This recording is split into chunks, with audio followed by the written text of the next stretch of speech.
እውነት ለመናገር በአሁኑ ዘመን እኛ እየተከተልን ያለነው የእምነታችንን መስራችና መሪ የሆነውን ክርስቶስን ወይስ በየመድረኩ ራሳቸውን የፈጣሪ ብቸኛ እንደራሴ አድርገው የሾሙ ሰዎችን ነው? የክርስትና እምነት መሰረቱ ትዕትና፣ ራስን ፍጹም ዝቅ ማድረግና በማንኛውም ሁኔታ ውስጥም ክብርን ሁሉ ለአንድ ለሰማይና ምድር ፈጣሪ ለአምላክ ብቻ መስጠት እንደሆነ በተደጋጋሚ ተነግሮናል። ነገር ግን ዛሬ በዘመናችን እጅግ የሚያስደነግጥ ልብ የሚሰብርና ፍጹም ለየት ያለ የትዕቢት ትውልድ በቤተ ክርስቲያናችን መድረኮች ላይ ብቅ ብሏል። ወንድሞቻችን በደቡብ አፍሪካ ምድር በግፍ እየተሳደዱ በየመንገዱ እየተገደሉ ንብረታቸው እየተዘረፈና በከፍተኛ መከራ ውስጥም ሆነው የንጹሃን ደም እንደ ጎርፍ እየፈሰሰ ባለበት በዚህ እጅግ አሳዛኝና አስከፊ ሰዓት ነቢይ ሱራፌል ደምሴ ግን ይህንን ታላቅ ሕዝባዊ ሐዘንና የወገኖቻችንን ሰብአዊ ስቃይ ለራሱ ታዋቂነትም ማገዶና ማስታወቂያ ያደረገው ይገኛል። እኔ ስላልጸለይኩላችሁ ነው ይህ መከራ የደረሰባችሁ በሚል ፍጹም አስደንጋጭ የትዕቢት ቃል በዓለም ላይ የሚከሰቱ ማናቸውን ተፈጥሯዊ ክስተቶች፣ አደጋዎችና ማህበራዊ ቀውሶችንም ሁሉ ጠምዝዞ ከራሱ የግል መንፈሳዊ ታላቅነት ጋር የሚያገናኘው የዚህ ሰው ምስጢርና ስነ ልቦና ያካሄድ ምንድነው? ዛሬ እያንዳንዱን ዝርዝር መረጃ እያነሳን የምንተነትንበትንና እውነቱን የሚያጋልጠውን ቪዲዮ እነሆ ወደ እናንተ ይዘን መጥተናል። ቻናሉን ሰብስክራይብ በማድረግ እስከ ፍጻሜው በመቆየት እንድትከታተሉ በአክብሮት እየጋበዝን በቀጥታ ወደ መሰናዶ እናመራለን። ማዕከላዊ ክልል በሀዲያ ዞን ሆሳዕና ከተማ በአብዮ ኢርሳሞ ስቴዲየም ላይ መጋቢት ወር ላይ ከፕሮፌት ሱራፌል ደምሴ ጋር ልናዘጋጅ የነበረ ኮንፈረንስ እንደነበረ ይታወቃል። ነገር ግን ያ ፕሮግራም ባለመደረጉ በጣም ውስጥ አዝኖ ነበርና ፕሮፌት እኔ አንድ ጥያቄ አለ። የዛ ጊዜ ፕሮግራሙ ባለመደረጉ እውነት ከልቤ ያዝኜ ነበር። ፕሮግራሙ ግን ዋና ግቡ ምን ነበር? ዋናው ግቡ እግዚአብሔርም ተናግሮኝ የነበረው ለምድሪቷ እንድጸልይ ነው። አንደኛ፣ ሁለተኛ ደግሞ በሳውዝ አፍሪካ፣ ምክንያቱም አብዛኛው በማዕከላዊ ኢትዮጵያ የሚኖር ማህበረሰብ ወይም በስፔሻሊ በሀዲያና በከምባታ አካባቢ የሚኖረው ማህበረሰብ ግማሹ ቤተሰቡ ያለው ሳውዝ አፍሪካ ነው። እግዚአብሔር በዚህ ጉዳይ ላይ አጥብቄ እንድጸልይ ነበረ ከ9 ዓመት በኋላ መንፈስ ቅዱስ ተናግሮኝ ወደዛ አካባቢ የመጣሁትና በጣም ፕሮግራሙን ለማድረግ ብዙ ጥረት አድርጌያለሁ። በጣም ብዙ ታግለናል። ሰይጣን ደግሞ በዛ ልክ ተዋክቶናል። በዛ ልክ በጣም ከፍተኛ ውጊያ ነበር። እኔ በህይወቴ እንደዚህ አይነት ኮንፈረንስ ለማድረግ እንደዚህ አይነት ውጊያ ገጥሞኝ አያውቅም እና ከባድ ውጊያ ነበርና ዛሬ ላይ በተለይ በሳውዝ አፍሪካ በአንዳንድ ቦታዎች ላይ የተለያዩ ነገሮችን ሳይ ወይኔ ሰይጣን በቃ እንግዲህ እንደዚህ የሚገዳደረኝ የነበረው ለዛ አካባቢ ለዛ ማህበረሰብ እንዳልጸልይ ነበር። አዎ ይሄ ግለሰብ ሰሞኑን በደቡብ አፍሪካ ስላለው ጥቃት የሰጠው አስተያየት ብቻ ሳይሆን ቀደም ሲል በአርባ ምንጭ ከተማ ስለሞተው አዞ ስለ ከተሞች የኮሪደር ልማት ውበትና ስለ ሐሙስ ቀን ሙዚቃዎች የተናገራቸው ንግግሮች ሁሉ የሚያሳዩት አንድና አንድ ግልጽ እውነታን ብቻ ነው። እሱም በምድር ላይ ምንም አይነት ትልቅም ሆነ ትንሽ ክስተት ይፈጠር ያንን ክስተት ከራሱ መንፈሳዊ ማንነት ከራሱ ኮንፈረንስ መደረግ ወይም አለመደረግ ጋር ያጣብቃቸዋል። የአይነቱ አካሄድ ደግሞ ሰዎችን እግዚአብሔርን ወደ መፍራት ሳይሆን ሰዎችን ወደ ግለሰብ አምልኮና ወደ አስፈሪ ስነ ልቦናዊ ባርነት የሚነዳ አደገኛ አካሄድ ነው። ለመሆኑ መጽሐፍ ቅዱስ ስለ ተአምራት፣ ስለ እውነተኛ አገልጋዮች ትህትና፣ ስለ ፈጣሪ ባህሪ ምን ያስተምረናል? የእውነተኛ መንፈሳዊ መሪዎችስ መለኪያ ምንድነው? አሁን እውነታውን መጋፈጥና መመርመር እንጀምራለን።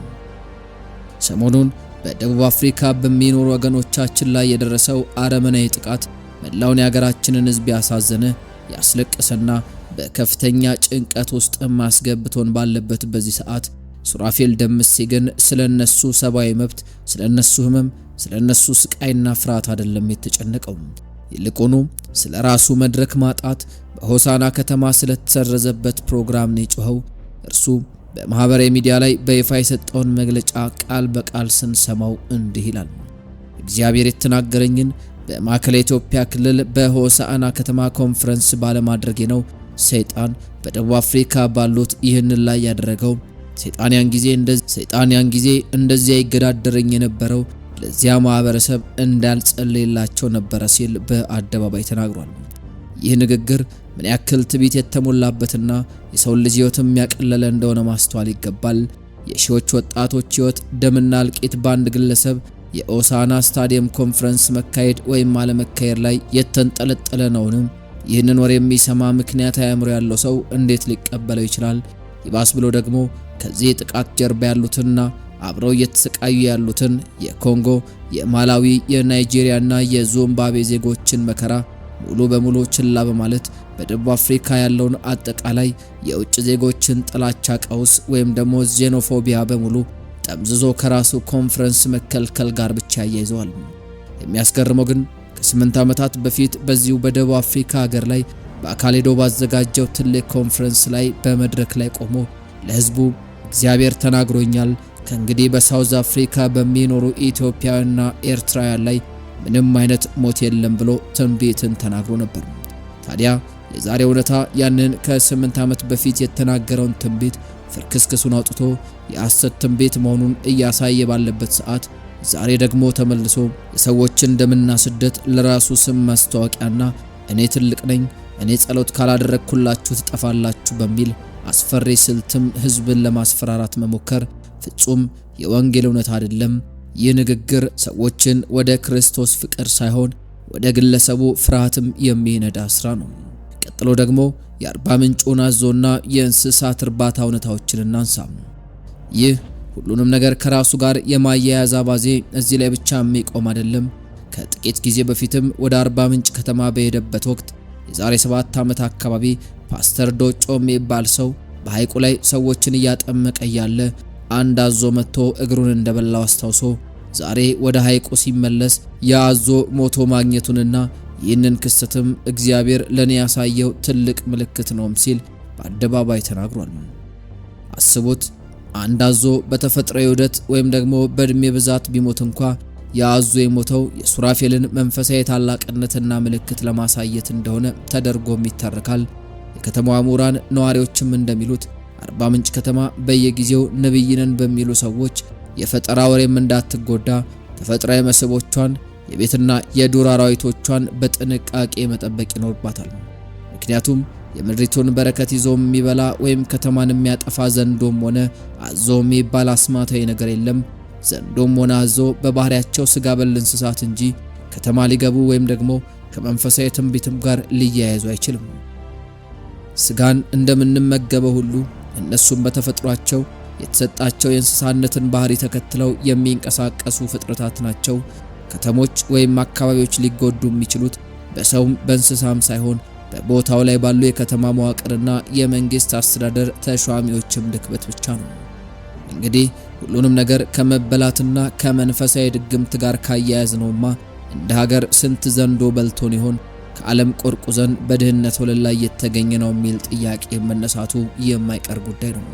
በሀገራችን ማህበረሰብ ውስጥ ሰዎች ከድሮም ጀምሮ አዙረው የሚጥሉት ዶሮ የተደገመበትም ዶሮ ሲቀበር ጥቁር ፍየል ወይም ደግሞ በሬ ድግምት ይሰራባቸዋል የሚሉ ወሬዎችን ማመን ይቀናቸዋል።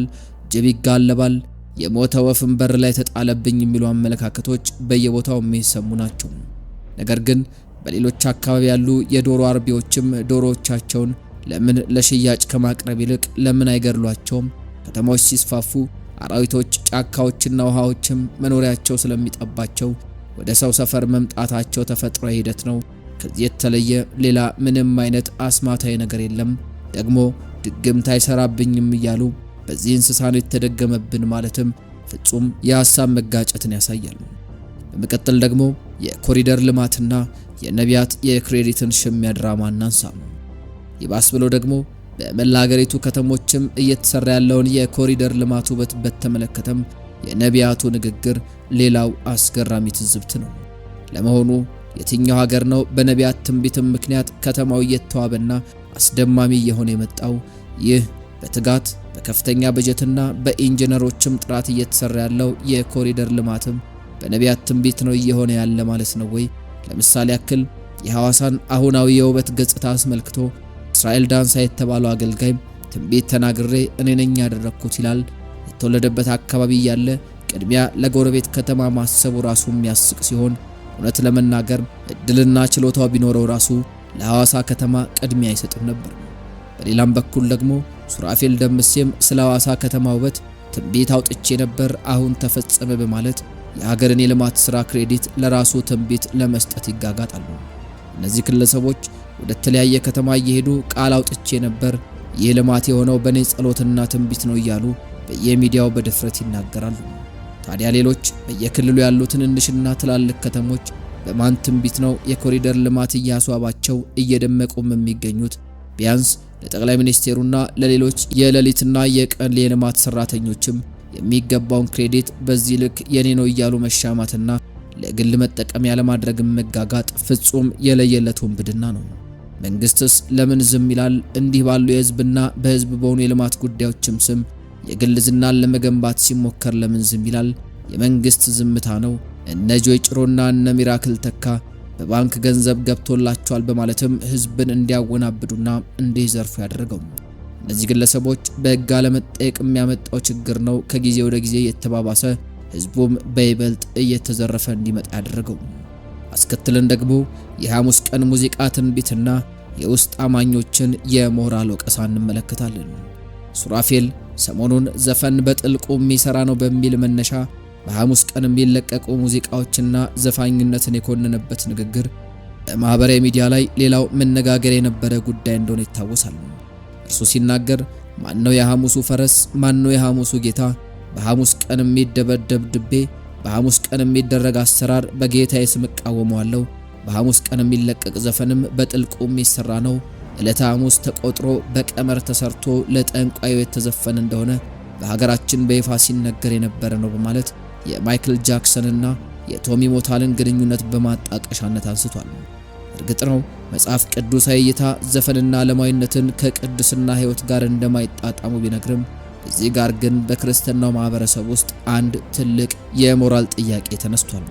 ለመሆኑ ለክርስቲያኑ ማህበረሰብ ትልቅ አደጋ የትኛው ነው? የዓለም ዘፋኝ ወይስ ደግሞ በቤተ ክርስቲያን ስም የሚነግደው ሐሰተኛ ነቢይ?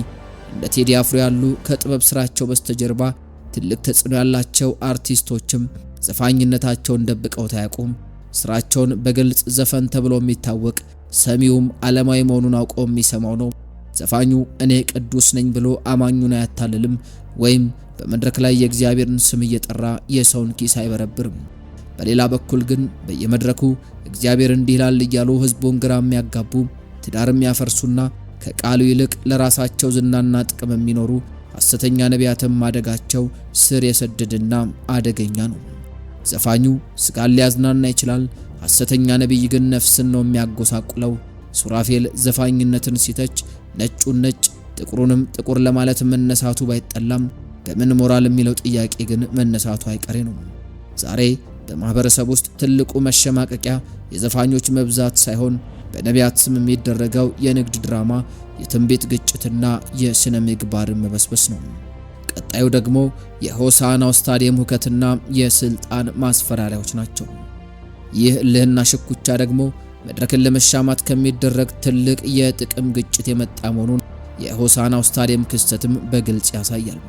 ከወራት በፊት ነቢይ ዘካርያስ ወንድሙ በሆሳና አብዮ ኢርሳሞ ስቴዲየምም ኮንፈረንስ ለማዘጋጀት ከክልሉና ከዞኑ አካላት ጋር በሕጋዊ መንገድ ቀጠሮ በመያዝ በደብዳቤ ያሳውቆ ለስታዲየሙ ክፍያ ፈጽሞ ዝግጅት እያደረገ ሳለ ሱራፌል ደምሴ ደግሞ እኔም በዚያን ቀን ቀጠሮ ይያዝልኝ በማለት የክልሉ መንግስት አካላትም ሲበጠብጥ ነበር።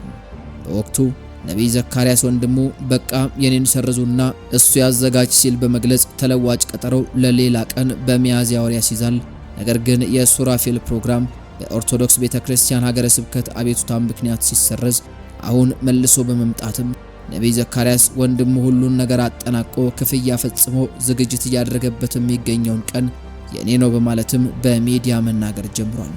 ይባስ ብሎ አዳነች አቤቤን ጨምሮ የፌዴራል ባለስልጣናት በእጅ ናቸው በማለት በሀዲያ ዞንና በሆሳና ከተማ አስተዳደር አካላትም ላይ ማስፈራሪያ በመሰንዘር የተያዘውን ቀጠሮ ሰርዛችሁ የኔን ካላደረጋችሁ በማለት ከፍተኛ ውከትና ሽብርን ሲፈጥር ሰንብቷል።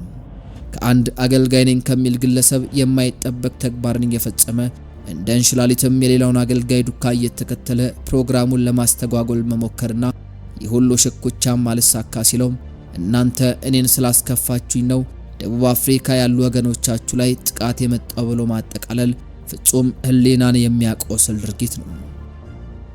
እስኪ አሁን ደግሞ ነገሩን እናጠቃለውና ለህሊናችንም አንድ ጥያቄን በማቅረብ ፕሮግራማችንን እንቋጨው። ክቡራን ተመልካቾች መጽሐፍ ቅዱስ በገላትያ ምዕራፍ 6 ቁጥር 7 ላይ በግልጽ እንዲህ ይላል፣ አትሳቱ፣ እግዚአብሔር አይዘበትበትም፣ ሰው የሚዘራውን ሁሉ ያንኑ ደግሞ ያጭዳል ይላል። እግዚአብሔር እኛ በምድር ላይ ስንታወቅና ስንሰለጥን በየመድረኩ የምንቀልድበት ወይም የሰዎችን ደምና ስቃይ ለግል ዝናችን ማጋነኛ የምናደርግበት አምላክ አይደለም። እርሱ በፍርሃት በትህትናና በታላቅ ክብር ልናመልከው የሚገባ የሰማይና የምድርን ፈጣሪ ነው። የወገኖቻችን በስደት ምድር መሰቃየትና መገደል የሁላችንም ብሔራዊ ሐዘንና የጸሎት ርዕስ እንጂ አንድ ግለሰብ መድረክ የማግኘትና የማጣት ስሌት ማረጋገጫ ሊሆን በፍጹም አይገባውም። እናንተስ ጌታችን ኢየሱስ ክርስቶስና ቅዱሳን ሐዋርያት ካሳዩት ፍጹም የትህትና መንገድ አንጻር ሁሉን ነገር ከራሱ ጋር የሚያገናኘውንና የወገኖቻችንን መከራ የራሱ ማስታወቂያ የሚያደርገውን የዚህን ሰው አካሄድ እንዴት ትመለከቱታላችሁ?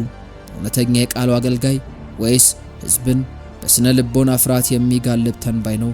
የተሰማችሁን ጥልቅና ምክንያታዊ አስተያየትም አሁኑኑ በኮሜንት መስጫው ላይ በሰፊው እንድታሰፍሩልን በአክብሮት እየጋበዝን የሰዓቱን መሰናዶ ግን በዚሁ እናጠቃላለን።